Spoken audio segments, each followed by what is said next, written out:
Hello and welcome back. If you follow the channel, you might have seen the epic series about our overvoltage HP 9025 repair. Under its unassuming calculator looks, this machine houses a multi-chip 16-bit processor that was far ahead of its time. We succeeded in saving it, and boy did it have many fright chips in it. But now it works, and we are finally going to use it as it was supposed to. This machine was meant to be an automated test instrument controller, seen here in context in the HP catalog, operated by the one and only Mr. Fancy Pants. His real name is Bob Stern, and we interviewed him in the previous episode. He still vividly remembered how advanced an HPIB controller this computer was. And of course, we want to run period HP software on it. Unfortunately, this software is locked in the infamous DC100 tape mini cartridges. They are infamous because both the tapes and the drives aged very poorly. None of them are functional today, and they are quite hard to get going again. But we repaired our heavily damaged computer, so how hard can this be? I really have a whole bunch of tapes that I need to recover. Most of those are for checking one instrument. I have a whole bunch for the 9825, and then at some point they do them for the HP 85. So I think up to here these are all 9025s. Before you can read the tapes, you'll likely have to clean and recoat your capstan. I have covered this in another episode, so I won't go over it in detail again. My usual method for the HP 85 drive involves using Plastidip. But as you'll see, I went through miles of tapes, and that started to wear out too. In the end, I just wound up using a bare cleaned up capstan, and that works plenty fine on the 9825 apparently. So I guess the procedure has been simplified. Just clean it good and you should be good to go. You'll also want to give your heads a good clean with isopropanol, and if you have the tool, demagnetize them as I demonstrate here. And this is one of those good hand demagnetizers. The second thing you'll need to do is to refurbish your tapes, which I have covered in another video too. My current technique involves a good cleaning and replacing the band with a Plastiband. I had good luck with that, except that if the tape has not been rewound before it was put in storage 50 years ago, it is likely that a small part of the magnetic material will stick on the band and will be lifted off. Fortunately, so far my tapes were either rewound or stopped after the last file, or for the ones that were stuck in the middle, I had several copies that were not stuck in the same place, so I could always recover the missing file on another tape. However, once the mechanical issues were dealt with, I got confronted with a problem that I had not had with the HP 85 drives. Most of my machines were plagued by reading errors. It's trying again, missed it. Trying a third time, missed it. And it gives up after 4 tries. And over here, while I was at repairing HP 9025s, I repaired my 3 other ones. I have 4 in total now. And those 2 couldn't read tape. And since I had so many tape units to check, I made myself a handy dandy tape unit tester. You just plug it in and it shows you if most of the contacts work, so it knows that this is record enabled, it knows if the tape is out, it will tell me if the hole detect for the beginning of tape works, and then I can check if the head's working correctly by just running the tape. And here we go, and it can't see records over here. This one is a little weak, and here you have the signal that's read from the tape, and here you have the tachometer, so both of them work. So This works, not a tape problem, not a tape unit problem, it's in the controller, most likely. The tape gives me error 47, which means it can't read the tape. And it's kind of super hard to catch it, but I think I got it. Let me try to have it find the first file, and it will, that's FDF0, and it will fail. And it did not trigger. I know why. Try again. FDF0. There you go. Alright. The first trace, the green one, is the whole pattern at the beginning of tape. So I'm trying to catch when it gets the beginning of tape. The second one is the motor command. Up is backwards and down is forward.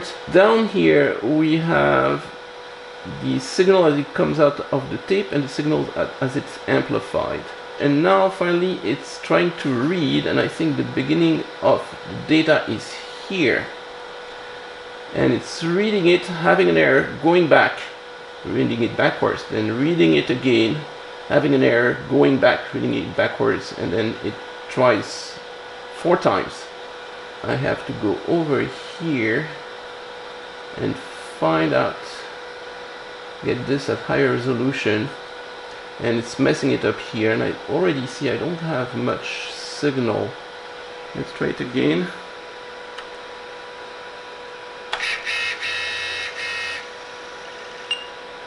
Okay, one thing I could do to make my life easier, although I think it should recognize it with that much signal, but I could change the op amp to a modern one, and then that will get me a little bit more signal to noise. Maybe I'll do that first, make my life easier. Oh, wouldn't you know it, somebody already did that. This is not the original op amp, it's a modern one, and they have taken out the compensation capacitor. So that's interesting. Let me find out what that part is. The original part, I just took it from another drive, is an 0477 in HP Speak, and this is an 0915.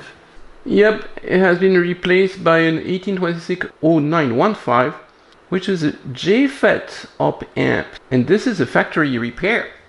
I can tell it's an HP part. So that tape most likely had failed before, and while they had it at the factory, they replaced it with this op amp.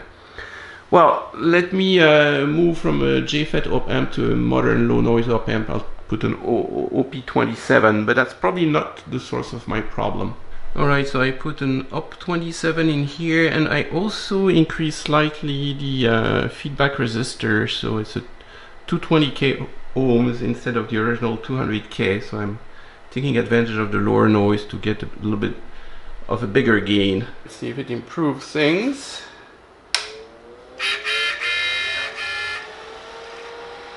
Oh! It improves things so much, it actually read the tape. Look at that. So Victory is the program it runs when you can read the tape. So that was all it was. It was a little short on signal from the tape. Okay, well, I didn't expect this to give me so much benefit. Let me try to do a T-list, see if it gets all the traces on the...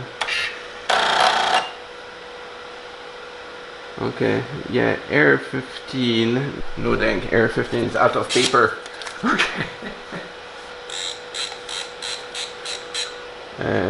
Rewind. T-list. Keyboard needs a little bit of deoxit.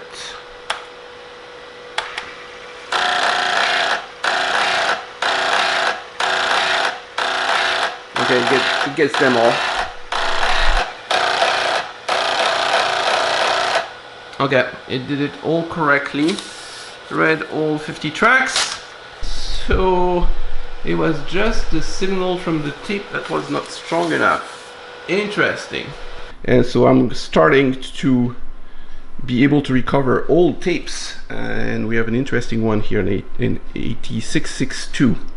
A verification. So once that's done, I'm going to put all those back together and we're going to play with trying to recover tapes. 1 week later.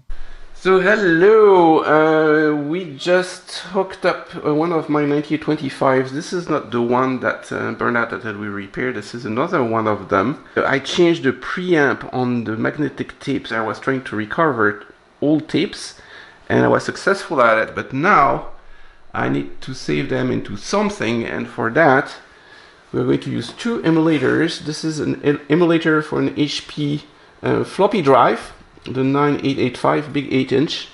I have those in real form, but they are not working yet. This contraption is called the HP85 disc and is made by Mike Gore. As its name implies, it was developed to work with the HP85 and never fully tested with the HP 9825, so we are a bit in uncharted territory. It does not quite work yet with the original HP disk ROM, but with Mike Gore's help, we were able to make it work with the SSS ROM, a later third-party disk ROM. As it turns out, Paul Berger, another gifted HP enthusiast, had made a modern replica of that ROM module, and that's what we'll be using here. Actually, this is a more powerful ROM that's from later. Alright, and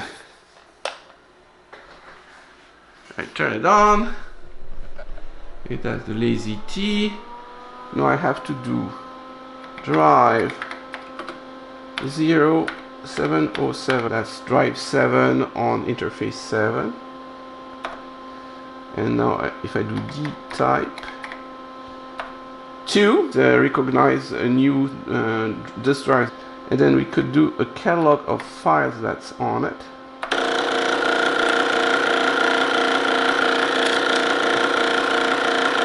And it has lots and lots and lots of files.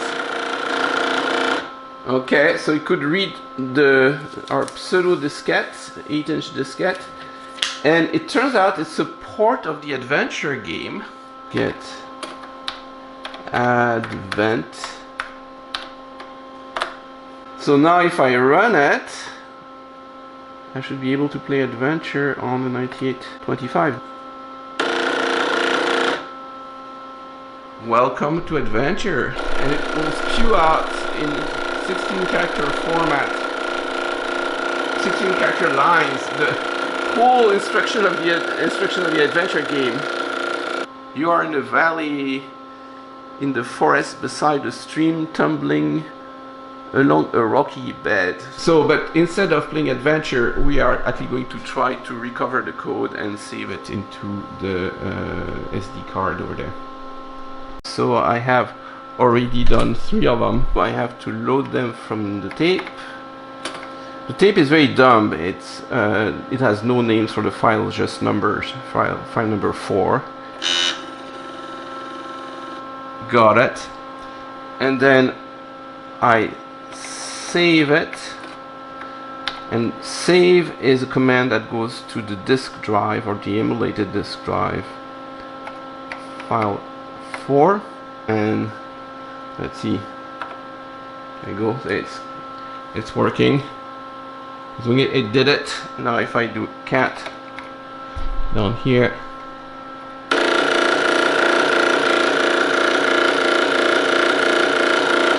I have 4 files. And so I was able to save the tape contents both in binary format to the disk image and also in the form of program listings via an RS-232 interface connected to my computer. Later. Okay, now that the tape is recovered, you might wonder, what does the tape do? And according to the manual, it's the 8662A verification tape, and the HP 8662A is this bad boy back here, and it's one of the best low noise RF oscillators ever made.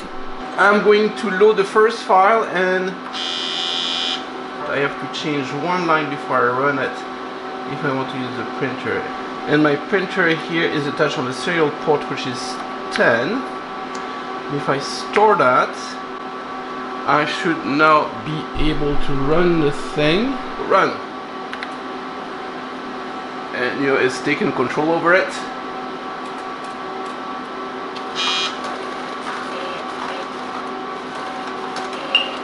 Okay, and tons of stuff has happened. So he said programming check file 0.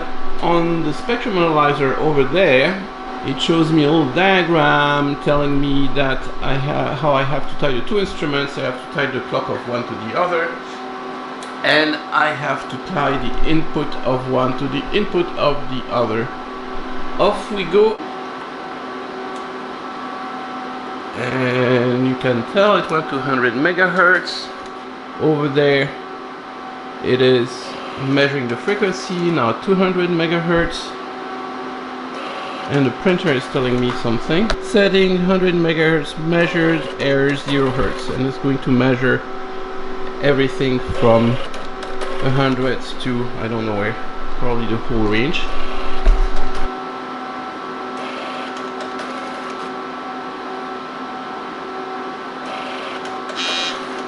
Oh, okay, I heard it read the next program, and now it's doing the 1000 steps. Oh, it's doing the sweep. Must be sweeping. Yes, it's sweeping. Okay, like that. So what is it doing now? Output level 0.1 dB steps plus 16 to 5.1 dB, and I guess that must be the error it's reading. And you can see it's going down, down, down, down, down. So it's a fairly thorough test. I would be surprised if it passes everything because I haven't entirely recalibrated it. Passed! Test complete! Next one, modulation. Oh yeah, it's modulating back there.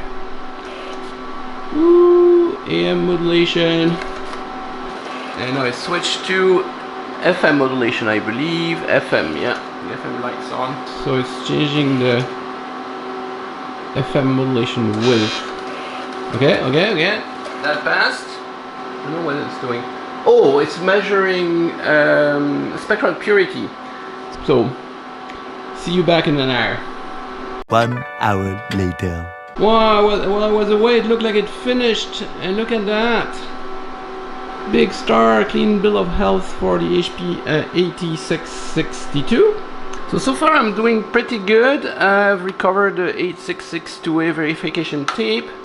And then I finally, this one was very hard, it's hardly readable. It's the 8568A verification tape. That's the verification for the spectrum analyzer.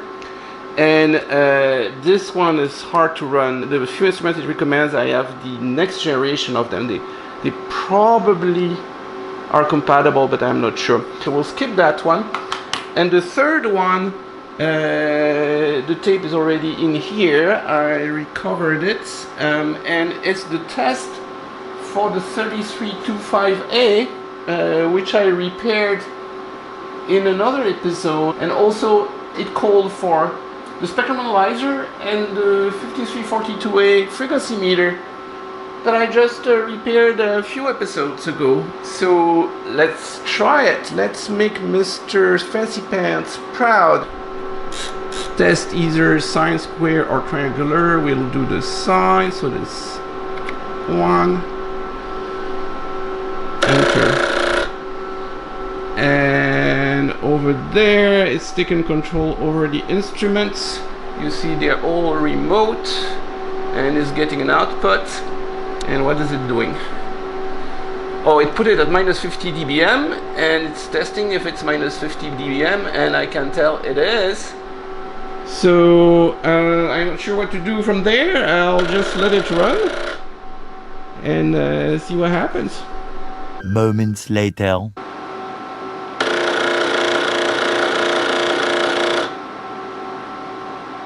Okay, it's done.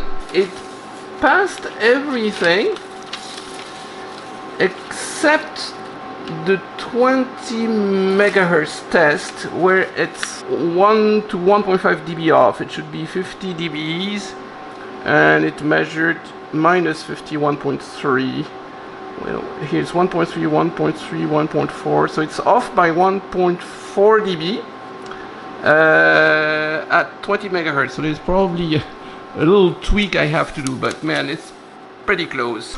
So I'm unstoppable. I recovered one more, which happens to be for the 3455 voltmeter, which is right here.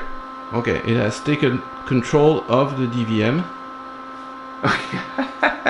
I've never seen it blink so much. Okay, no blinky. Testing Z register, testing output format. Ohms test. Oh, it passes. There we go. Successful passes. Excellent. One more piece of software recovered. So in the end I recovered all these, and actually some of them were perfectly fine, some of them couldn't be run, so I made 2 copies. This is all archived. I run most of that, and actually I think that's enough for this first recovery salvo. I hear people are sending me some more already, and Mr. Fancy Pants, I think, should be impressed. So here we go, recovering the original software from 1925 and using it for what it was meant for, as a instrumentation controller. Works very well.